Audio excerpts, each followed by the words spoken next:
السلام عليكم ورحمة الله وبركاته وإن سلام أصحاب دمانتين مeel kastoo aad joogtiin ahlan wasahlan fiikum kusoo dhawaada janalka Faiza's World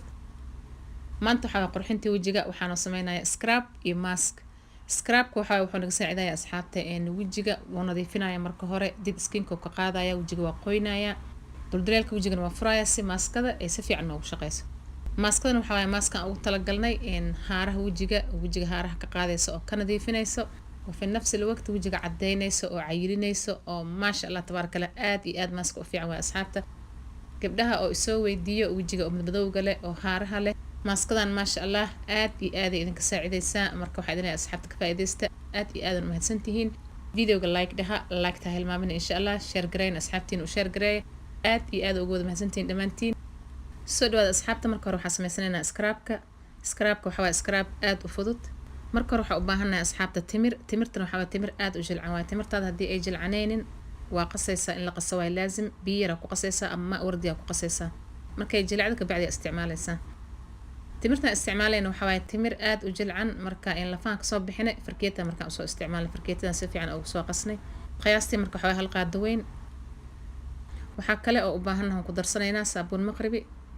waxyar oo saabuun maqribi waxyar isdhexgelinayna waxyar isku qasaynaa waxa waaye timir iyo saabuun maqribi oo hal qaado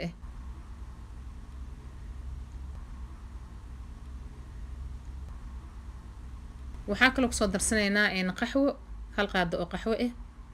hadii la rabana waa la badsan karaa asxaabta yani hadii arabtiin waa badsan kartiin dala ku xirnaysiin talaajada gashanaysiin isbuuc waa la isticmaali karaa yani isbuuc wixii ka dambeeyay hadana waxa waa in la bedelo waayo oo mid kale cusub la sameysto marka ana kad waxa intusinayna waxa waaye wax yar oo yani maalintaas la isticmaalayo oo maalintaas la marsanayo qaxwada isticmaalayna waxa waaye qaxwo turki hadda kor wax badan idin soo tusiya asxaabta in qaxwada gabdhaha laakiin ugu cusub oo hore u arkin waa kana gasacan waaye qaxwada isticmaalayno qaxwada marka asxaabta qaxwada idinka ahelaysin oo isticmaali kartiin laakiin qaxwada laazim inay ahaato waaye jamrada kaligeed guriga xataa ku sameysan kartiin jamrada kaligeeda isticmaalaysin aad dubaysin waa shiidanaysin saasa markaas ku helaysin qaxwo oo fiican oo qurxinta loo isticmaalo waxa kale oo soo darsanaynaa malab wax yar oo malab qiyaastii qaadada yarta marka intaas isku qasanaynaa si fiican isugu qasaynaa scrubkeena marka asxaabta intaas waaye ma sha Allah scrub waxa waaye mufiid oo wajiga noo dhaqaayo noo nadiifinayo did skinka ka qaadayo iyo madmadowga sidoo kale dulduleelka wajiga furaayo marka scrubka sida horni u sheegay wuxuu naga saacidayaa in oo dulduleelka wajiga oo furmo si maskada ay si fiican noogu shaqeyso isticmaalkiisa waxa scrubka marka hore wajiga iska dhaqaysaa kadib waa marsanee marka marsatid 2 daqiiqo 3 daqiiqo meelahaas wajiga ku haynaysa kadibna massage wajiga kula sameynay ka bacdina biyo caadi iska dhaqaysaa scrubka marka meesha diin uga baxno waxaan sameynayaa hadana maskadan waxa waaye marka maskada haaraha oo wajiga madmadowga ka qaadayso haaraha ka khafiifinayso hadii si toos loo wado ma sha Allah tabarakallah maska facaal waaye oo si fiican u shaqeynayso laakiin waxa loo baahan yahay in si toos loo wado laano alaabtan isticmaalayna waxa waaye alaab dabiici waxay u baahan tahay waqti in la wado waayo oo si toos loo wado oo maalin kasta la isticmaalo markii si toos loo wado natiijo fiican ay helaysin markaas insha Allah waxa u baahanahay oo maskadeen aan ka sameysanaynaa waxa waaye xamaska marka waa kana asxaabta labadan baaquli waxa noogu kala jiro xamaska iyo xamaska aan soo shiidno oo powder aan ka soo dhignay xamas ama shumburo yani qof walba soo u yaqaano marka xamaska waxaan ka isticmaalaynaa hal qaado oo weyn uga baahanahay oo xamas waxa kale isticmaalaynaa xulba shiidan xulbada idan waxaan ka isticmaalaynaa hal qaado oo weyn xamaska iyo xulbada asxaabta isku sii u shaqeeyaan yani shaqadooda isku eg tahay xamaska wajiga madmadowga ka qaada iyo haaraha wajiga waa nadiifinaya sidoo kale wajiga waa dejinaya xamaska midabka waa furaya dhalaal oo siinaya ma sha Allah xulbada idan waxa waaye cilaaj finanka wajiga u fiican tahay cilaaj u tahay madmadowga wajiga way ratibaysaa waa qoynaysa liishay ka dhigaysaa nacuuma iyo dhalaal sidoo kale iyadana wajiga taftiix ay u sameynaysaa midabka way furaysaa way cadeynaysaa ma sha Allah tabarakallah yani waxa waaye laba shay oo cajiib labadooda markay israacaan oo la isku darane kaal iska arag waa yani si fiican isku la shaqeynayaan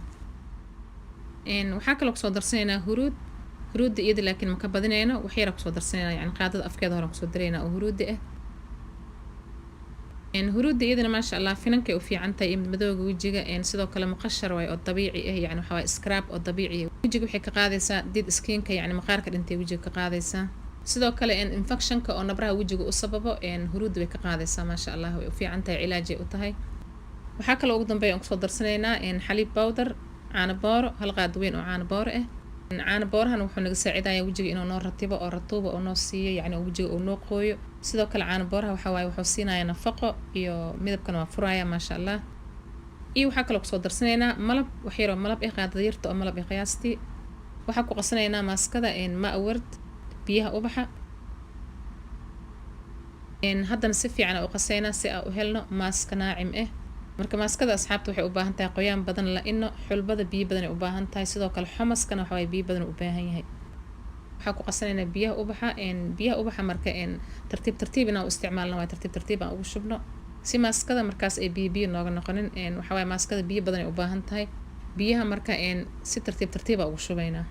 biyaha ubaxa haddii la rabo biyo caadi waa loo isticmaali karaa laakiin biyaha ubaxa iyagana waxa way wajiga waxay siinayaan nacuuma iyo dhalaal ay siinayaan maasha allah taftiixna way siinayaan yani midabkay furayaan marka intaasaan asxaabta isku qasanaynaa si fiican isugu qasaynaa si aan u helno maaska naacim ah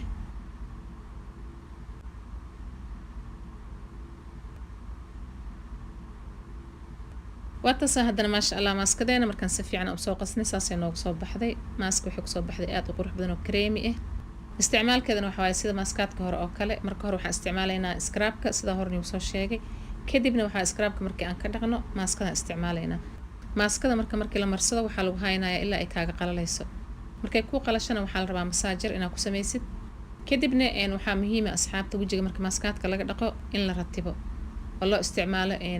toner iyo kareemka muratibka ah ama kareemaadka oo moisturizerka in loo isticmaalo oo lagu dhaafin wajiga qaleelka laano qaleelka wuxuu sababayaa madmadow wajiga inuu yeesho qaleelka badan wajiga ma u fiicno haaraha badanaa wajiga waxa sababa waxa waaye qaleelka badan qoraxda in wajiga markano kareemaad aan la marinayno la daryeelaynin sidoo kale uurka waa sababaa waxyaalo badanaa jiraan oo wajiga oo sabab kiimikada way sababtaa bas laakiin waxaa fiican marka maaskaadka la isticmaalo inaan lagu dhaafin qaleelka oo la ratibo wajiga oo lagu ratibo kareemaadka ka horna markasta waxaa fiican serum in la isticmaalo marka waxaan rajeynayaa asxaabta maaskada scrubka maanta aan videogan kusoo sameysanay dhammaantiin inaad ka wada hesheen ay idin anfici doonto aad iyo aadan u mahadsantihiin haddii aad ka hesheen videoga like dhaha videoga laagtiisa siiya aad iyo aad ugu wada mahadsantihiin insha allah waxaan oo ballan videoga dambe waxaan idinkaga tegayaa khayr badan asalaamu calaykum waraxmatullaahi wabarakaatu